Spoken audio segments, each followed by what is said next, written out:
Aloha everyone, and welcome to the first video for actually filing your taxes in the software. And if you missed the overview video for this module, that's where I explain why I chose this software. And in this video, we'll be setting up your account. So head on over to freetaxusa.com and go ahead and click that Start a Free Return button in the center of the screen, and then choose to create a new account. Okay, here's where you'll enter the information for your account. Use a good email because they certainly don't spam you or send you lots of emails. And after you submit your return, you'll get an email it's been submitted, and then you'll also get an email that the federal's been accepted. And at that point, it can be rejected. So it's an important email. You want to be sure you see it. Same thing for state. Now, when you're entering the password, you'll see there's a list of criteria that needs to be used in your password. And as you can see below, when you're typing, it shows you if you've met that criteria. For the security questions, you have to do all three. And what I suggest doing after you finish this is taking a screenshot of this page so you see the questions and your answers, and emailing it to yourself with your password and username. If you forget this information, again, they cannot help you get into your account, and it's really convenient to use the same account every year. So then you just check the box to agree to the terms at the bottom and press Create New Account. Then you'll press Continue on this page, which you'll do a lot throughout this software. Save and continue. And now here's an option to import a copy of your prior year tax return, but it's fairly picky about what type of PDF you can import. So I have a video below that goes into this in more depth if you're interested in doing that. Otherwise, in this video, we'll skip over this and continue to entering your taxpayer information screen. Now, this information is reported on your return.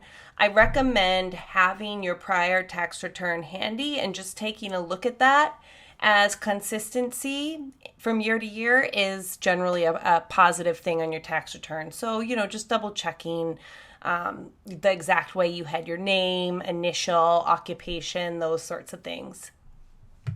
Next, you'll enter your address where you live currently. This is used for the IRS to communicate with you, so don't worry about where you lived during the year. Also, don't worry about your business address because that will be reported under your business. Now you see these last four sections. They're also reported on the first page of your 1040 personal return, and often they're auto-filled like this for you with the common answer. So usually most people are going to answer no to all these questions. They're self-explanatory. You can read them. The first question is the only one that may not be self-explanatory, and it's simply asking if you are claimed as a dependent on someone else's return. So if you're under 24 and still in college, your parents may be able to claim you. Or if you had less than $4,000 of income during the year and you lived with someone throughout the entire year and they supported you, they may qualify to claim you as a dependent. So in that case, you don't take your personal exemption of $4,000 and the person claiming you takes that $4,000 dependent deduction. So answer yes there if someone else is claiming you. Otherwise, usually the answers to these questions would be no, and you can click Save and Continue. So we're almost finished setting you up. Now we'll select the filing status, which you can see you have options: single, married filing joint, married filing separate. And for the last two, you have to be single and have a dependent child. Now, in general, this is based on whatever your status was on the last day of the year, December 31st of 2015. Were you single or were you married? If you're single, you select single unless you have a dependent child and you might qualify for the other two. Or if you're married, you need to choose married filing joint or married filing separate. In general, married filing joint is always the way to go. And you can click any of those red hyperlinks you see here below, and they'll go into more details about the other filing requirements.